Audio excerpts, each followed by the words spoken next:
Hello good evening students, welcome to my class. Student, आज का session जो हमारा होने वाला है वो एक्चुअली कुछ स्टूडेंट की मेरे पास प्रॉब्लम आई थी, क्वेरी आई थी। सो उस पर बेस्ड मैंने आज का सेशन मैं बना रहा हूँ।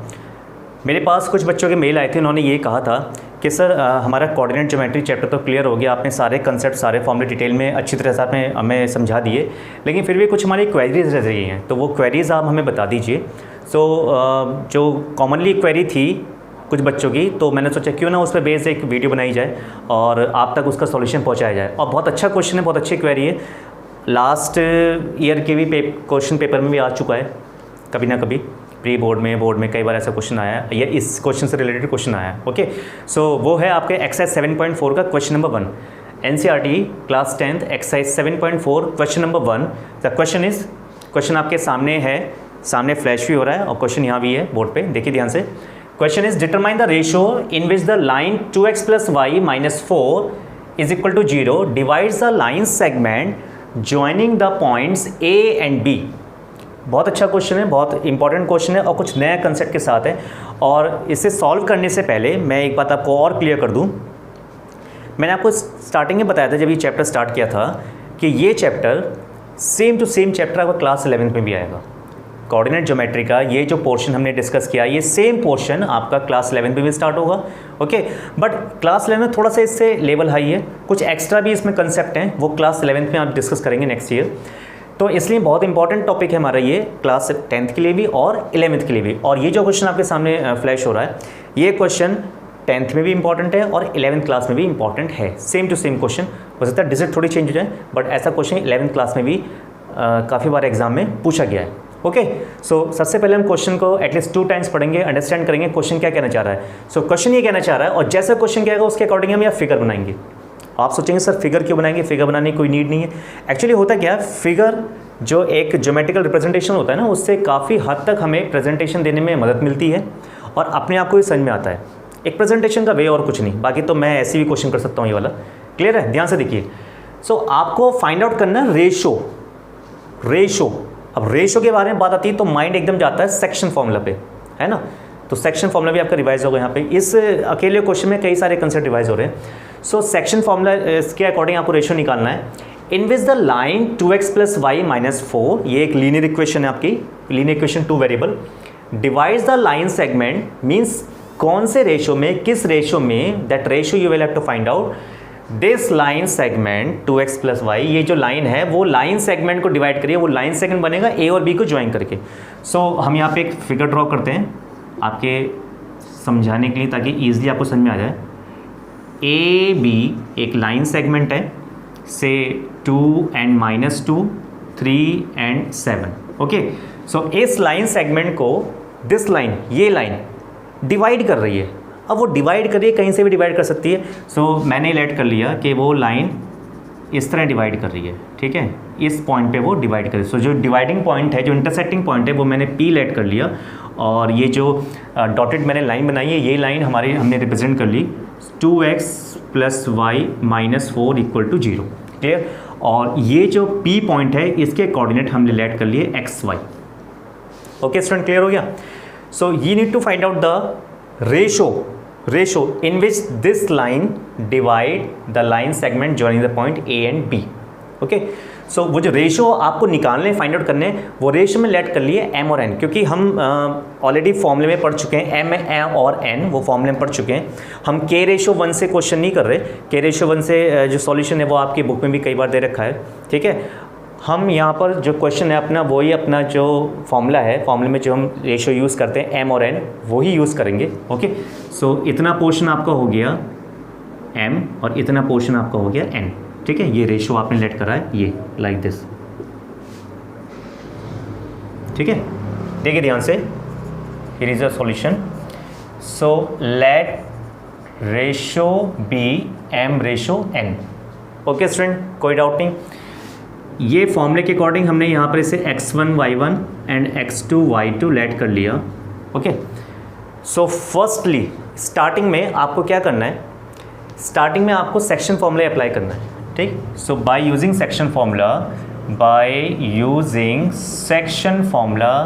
अब देखिए सेक्शन फॉर्मूला भी यहाँ पे यूज़ हो रहा है, और सेक्शन फॉर्मूला ऑलरेडी मैंने प्रीवियस वीडियोज़ में बता रखा है डिटेल में, उससे पे रिलेटेड हमने एक वीडियो बनाई थी।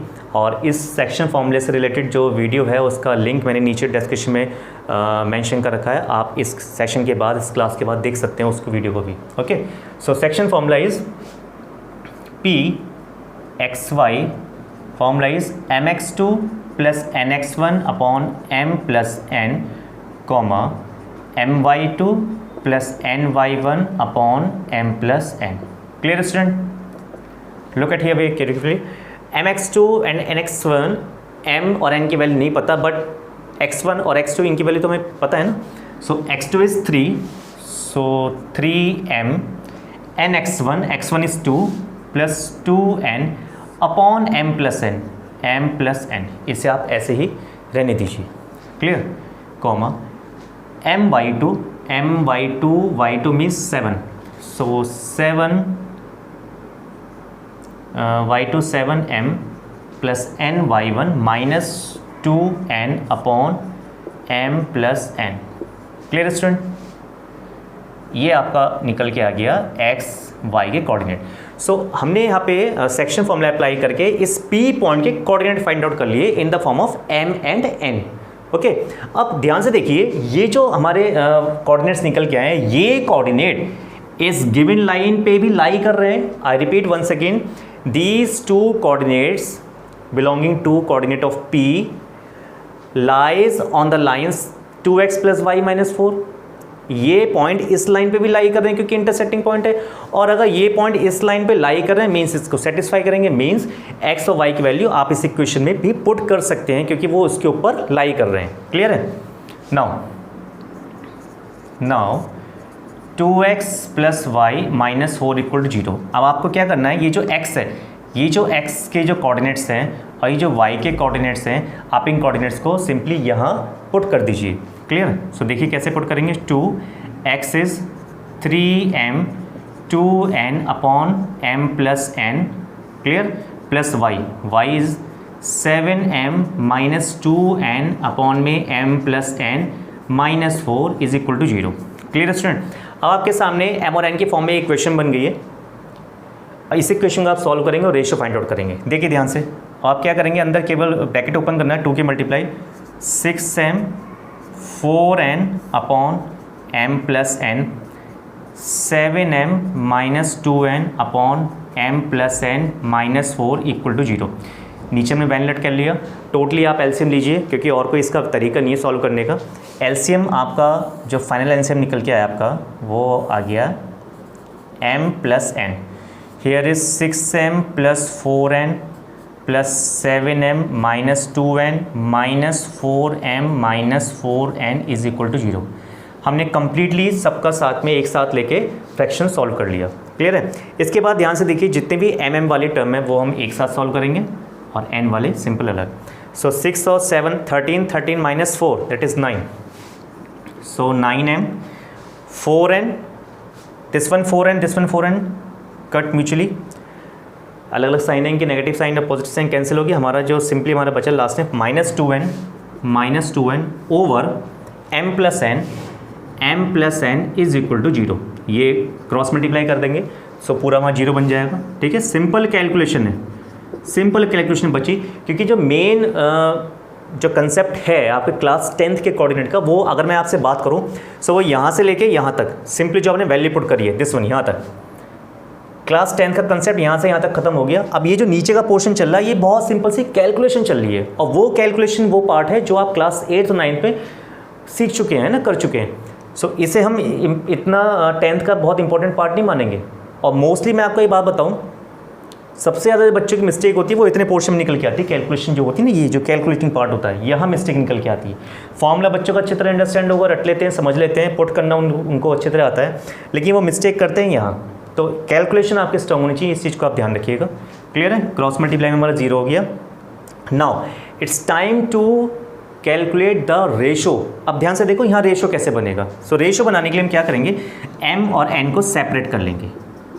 Minus 2n right hand side किया, साइन चेंज। देन ध्यान से देखिए, मुझे निकालना रेशो m रेशो n। ठीक है, अब ये जो रेशो है वो अपने आप कैसे बनेगा, देखिए इस 9 को ले जाइए 2 के अपॉन में, और इस n को ले आइए m के अपॉन में, like m upon n is equal to 2/9। Got it, समझ में आ गया। अब क्योंकि क्वेश्चन की रिक्वायरमेंट है रेशो, तो हम इसका रेशो लिख सकते हैं m ratio n is equal to 2/9। Finally your answer. Clear student, समझ में आ गया आपके। तो जिन स्टूडेंट की प्रॉब्लम थी उनके लिए मैंने ये क्वेश्चन कम्प्लीटली सॉल्व कर दिया यहाँ पे, और इससे रिलेटेड ये वीडियो बना दी आपके लिए। तो ये है इस क्वेश्चन का कंप्लीट सॉल्यूशन। आई होप समझ में आ गया होगा आपके। एक बार फिर से मैं आपको रिवाइज करवा दे रहा हूँ बहुत शॉर्ट में। क्वेश्चन अगर इस टाइप से क्वेश्चन और भी एग्जाम में आते हैं तो आप ये बात ध्यान रखिए कि अपने हेल्प के लिए और टीचर के प्रेजेंटेशन के लिए, प्रेजेंटेशन ताकि आपका बहुत इंपॉर्टेंट मैटर करता है, आप एक फिगर ड्रॉ कर लीजिए, ठीक है। सेक्शन फॉर्मूला अप्लाई करेंगे, क्योंकि रेशो की जब भी बात हो रही है आप सेक्शन फॉर्मूले से ही रेशो निकल के आएगा, क्योंकि उसमें आपके रेशो होते हैं m और n। सेक्शन फॉर्मूला अप्लाई करने के बाद आपकी जो x और y की वैल्यू निकल के आएंगी, ये वैल्यूज़ आप यहाँ पुट कर देना, क्योंकि ये जो लाइन इसको इंटरसेक्ट कर रही है, सो सेटिस्फाई करेगा इंटरसेक्टिंग पॉइंट पे। पुट करने के बाद सिंपल कैलकुलेशन है, कैलकुलेशन करके आप लास्ट में रेशियो फाइंड आउट आपका हो गया। Okay students, so I hope you might have understood this problem. Clear? If you still have a problem then watch my video once again. Clear? So keep studying till then, good bye.